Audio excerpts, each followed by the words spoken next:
G'day folks, welcome to the show. On today's episode, I've been challenged by MotoGspot to have a look around the area where I live. So what I've done is I've drawn a 5-kilometre circuit around where I am. Soon as a lot of people are in lockdown in Australia, I know we're not here, but that's the radius that I'm going to try and include in my ride today. Anyway, sit back, grab a bevy, let's get this show started.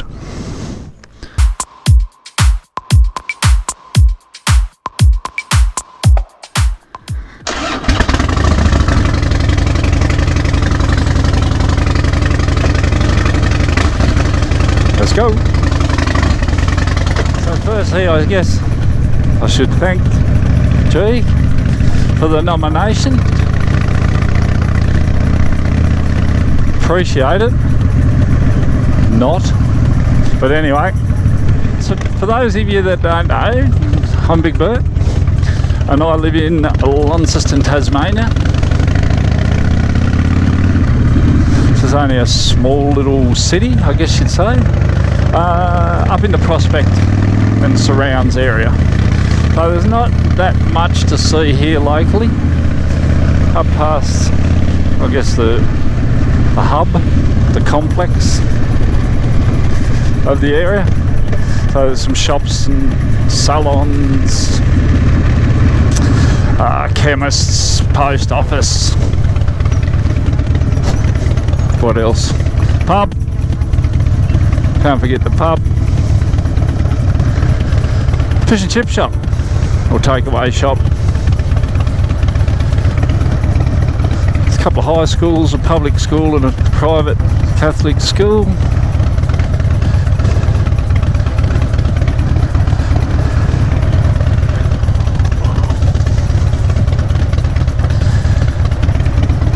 Fire station.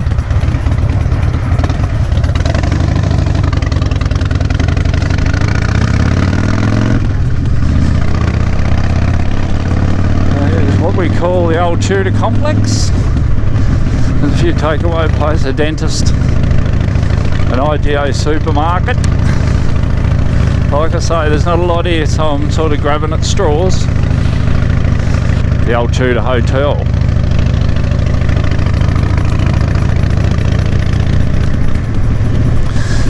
A car wash.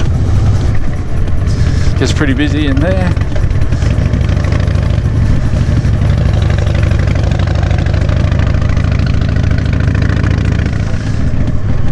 There's the Catholic High School there, St Patrick's College.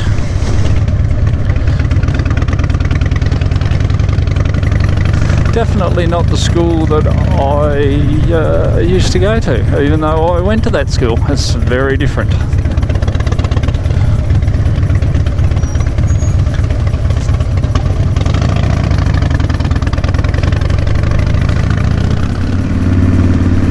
Private owned garden centre, which does very, very well here, surprisingly. We have a couple of Bunningses here in Lonnie, but they're no mark. Always car park full of customers during the weekends, for sure. The Prospect Vale Marketplace is the home of Woolies up this region.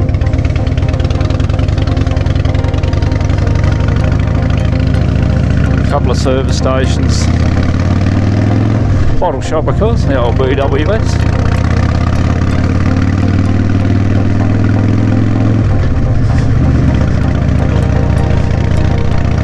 Jim's Mobile, or Jim's Roadhouse it is now.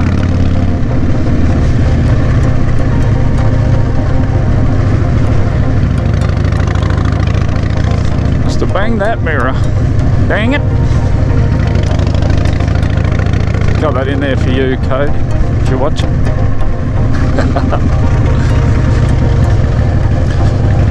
You're giving way to them, so I'll go through. I've also got an industrial type village here just on the outskirts of town. Crane company, caravan cars.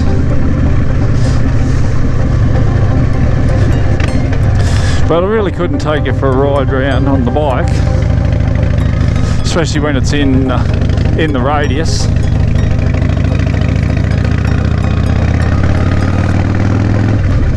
And I'll do a ride to the local Harley Davidson dealership. Of course, they're not open today.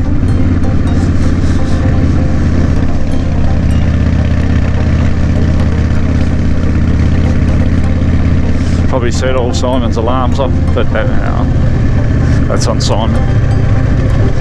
So yeah, we got the old Harley Davidson dealership and the new House of Motorcycles, which is a Yamaha dealership. They also sell lots of other Royal Enfields, Ducatis, Yamahas. There's the local hog club. That's the outside bar area in the back of the Iron Horse Bar and Grill at the bike shop. Oh, there it is. So that's the local dealership. Not open on Sundays. Open Saturdays till 3. And I'm not sure that the restaurant's open on Mondays, but the shop's open. All looks very barren when they put the bikes away, eh?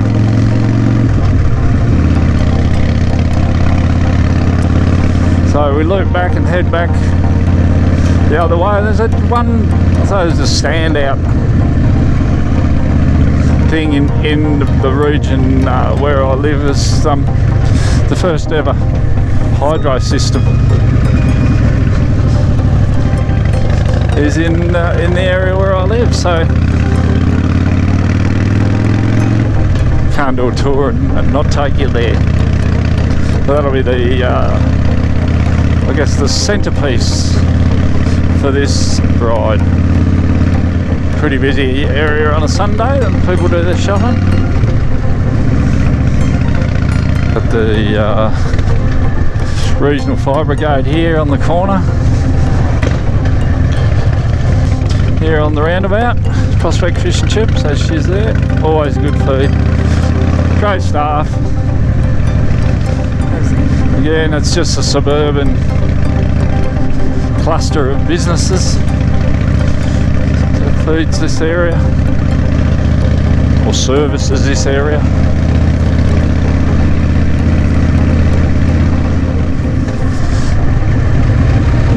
The place I'm taking you is down on we call the Gorge. Anybody that's ever been to Launceston and toured probably would have been to the First Basin. There's a big dam there, or a big water hole, more than a dam. A couple of swimming pools, coffee shop and restaurant, kids playground, and beautiful lawns to sunbake on.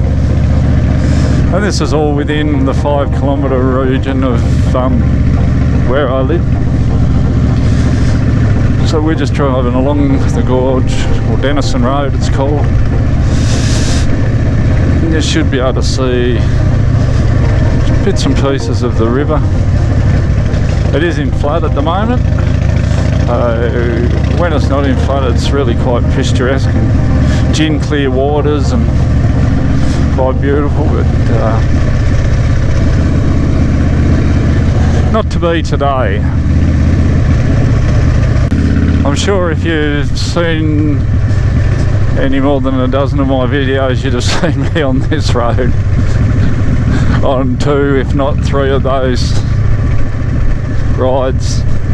It is quite a nice little stretch down here.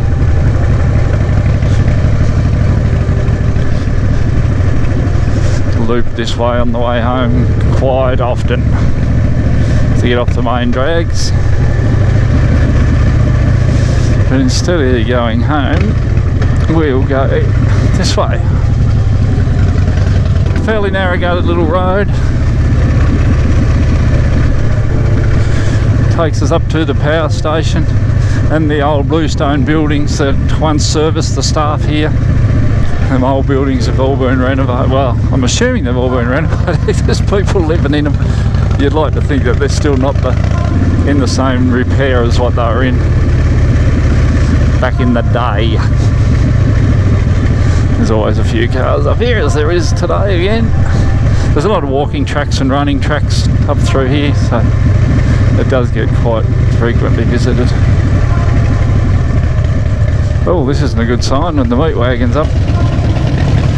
I'll wait for this bloke here to see if I can't get you.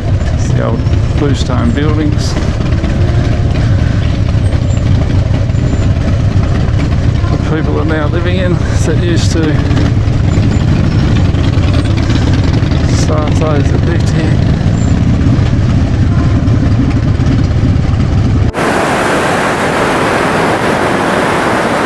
Duckridge Power Station was the first significant hydroelectric power scheme in Australia. The first major supplier of electricity to a city in Australia and the largest publicly owned hydroelectric plant in the Southern Hemisphere. The Duckridge Power Station was an immediate success, and within 12 months of commencing operation it was necessary to expand the plant to meet the increasing demand of the electricity. The station continued to run without addition of equipment from the 1920s to the 1950s, and in 1955 the new Trevellyn station was announced and Duckridge was decommissioned after almost 60 years of continuous service, interrupted only by the 1929 floods that damaged the site. So we've had a bit of rain around the Launceston area and catchment, so got the signs up and the river is in flood, so hopefully you can hear me when we get down to there.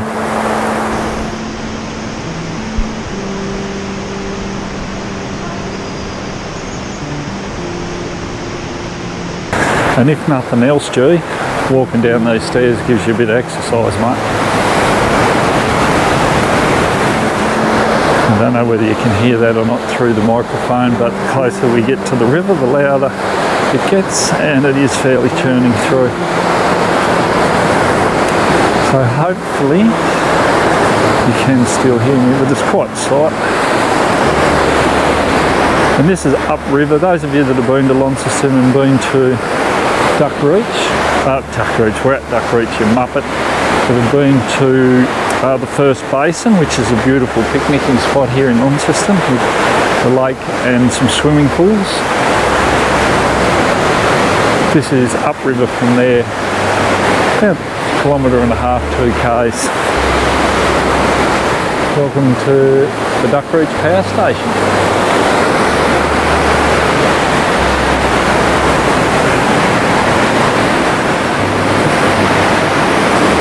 Okay, let's check out this swinging bridge.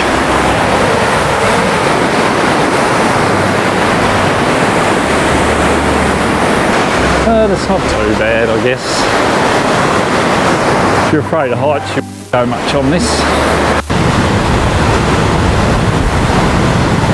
The little building that you can see there on your left-hand side, that's what's left of the flying fox.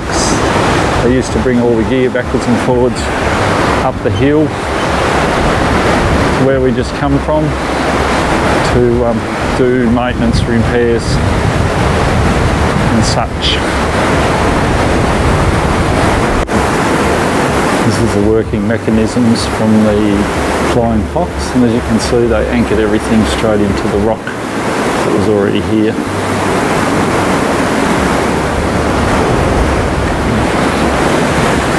Utilising the 31 metres of fall from the southern side of the gorge, this system functions simply by allowing the weight of the material in the bucket to work with gravity.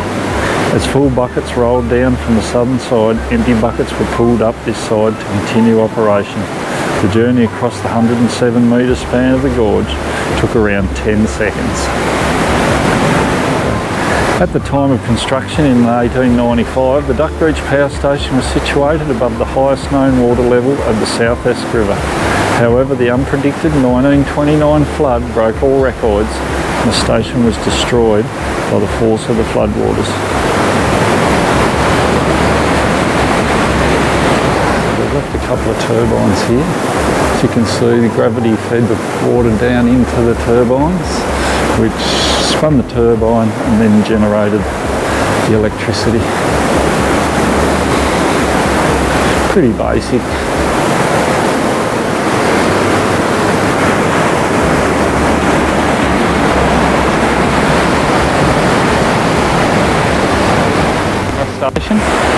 penstock was further up this hill, and if you can see this gutter here, the overflow from there run back down and back into the river. So none of the water was wasted.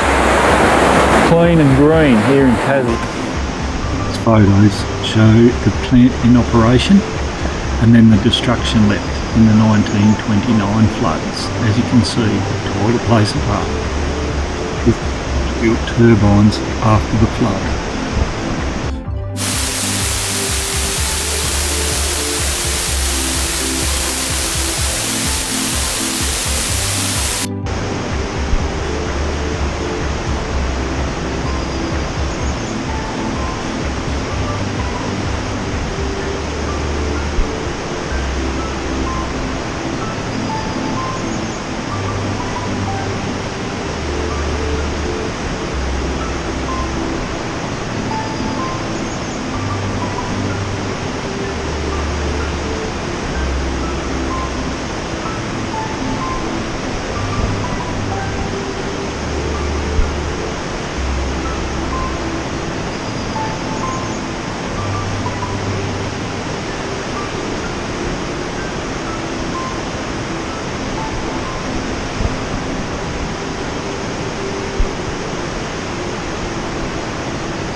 I guess the name of this is we need to nominate 2 more people to get show us around where they live. So I want to do 2. I want to do an international and a local. So the local one, I'd like to see Big Steph up at Bikes, Burgers and Beers. Come on, Steph, love to see where you live up there in the mountains, mate. Looking forward to that. And international one, Stevie, the military biker. Come on, mate. I know you've just moved into a new place up there in Canada. Give us a look around. Give us a designated area and take us for a ride. From what I've seen up there, it's beautiful around, but what's it like within a radius of where you live, mate? Anyway, thanks for joining us. Oh, no nod. Well, f*** you, sports bike rider. So, Sunday afternoon. Must be time for a beer. Let's go.